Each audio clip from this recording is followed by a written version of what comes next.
वही हो जाता है कि एक जो इंडिविजुअल इन्वेस्टर होता है वो जब तक कंपाउंडिंग समझता है आफ्टर 25-30 के बाद you become too old. Saving is the first part but converting savings into investment is the more important part. अगर आप इन्वेस्ट करते हैं तो पेशेंस तो बहुत ज़रूरी है, ये बहुत हार्ड है। Saving is the first part but converting savings into investment is the more important part because that is where jobs get created, assets get created, productivity comes in.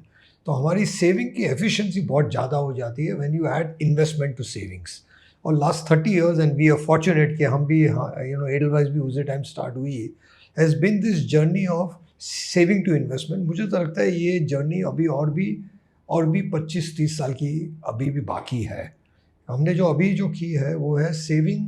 When I am earning money I am saving instead of just keeping it in the bank. I am now investing in mutual fund, SIP, bond, what, AIF, InvIT, REIT सब आ गए हैं। लेकिन अभी भी objective है कि मैं जब भी रिटायर हो जाऊं तभी मेरे पास 1 करोड़ रुपये हो, 2 करोड़ रुपये की मेरी capital. And it is currently assume कि रिटायरमेंट के बाद it is again becomes only saving. But अभी अगर आप 60 साल में रिटायर होते हो और आपकी एक्सपेक्टेंसी इज 80-85 ईयर्स ओल्ड, आपके पास और भी 25 साल इन्वेस्टिंग के लिए है। तो वो जो फॉरेन में हुआ है annuities and pension funds and all, वो तो इंडिया में अभी तक आया नहीं है। तो इंडिया में तो अभी ओनली फेज 1 हुआ है कि हम जब भी कमाते हैं तभी हम जो सेव करते हैं उसको इन्वेस्ट करना चालू किया है।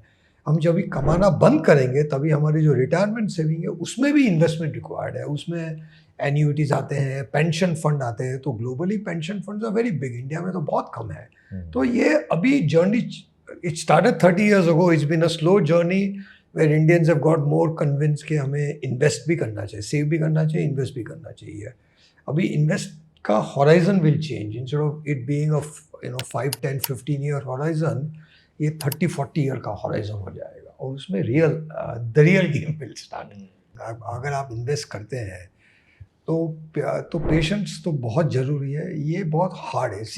हर चीज़ में हम लोग जो मैनेजमेंट स्कूल में पढ़े थे ये हमने सीखा था कि हर चीज़ में IQ भी चाहिए और EQ भी चाहिए। हमारी पूरी एजुकेशन सिस्टम IQ ओरिएंटेड है। तो how to calculate IRR, how to see risk efficient return, वो सब IQ पार्ट है। But there is a EQ part जो होता है which is your patience and discipline and all of that. तो ये जो कंपाउंडिंग होती है, and compounding is like Albert Einstein has said that it is the 8th wonder of the world, it has been attributed. But compounding is like many other things, you have to experience it, you have to. So वही हो जाता है कि एक जो individual investor होता है वो जब तक कंपाउंडिंग समझता है आफ्टर 25-30 के बाद यू बिकम टू ओल्ड। तो आपके पास स्टार्टिंग कॉर्पस है, आपके पास 20-25 साल है और आपके पास रीजनेबल ग्रोथ ऑफ रिटर्न है, ग्रोथ रेट है। ये तीनों को मिलाते हैं तो रियल कंपाउंडिंग का मजा आता है। तो ये अभी स्टार्ट हो रही है गेम बिकॉज इंडिया का कॉर्पस काफ़ी बड़ा हो गया। अभी मार्केट कैप $5 ट्रिलियन क्लोज हो गई है। We are almost the 4th largest economy in the world. So अब तो कॉर्पस भी हो गया है। जो आदमी के पास 5,000 रुपया है वो कंपाउंड करेगा तो अलग बात है, जो आदमी के पास 1 करोड़ रुपया है वो कंपाउंड करेगा तो अलग बात है।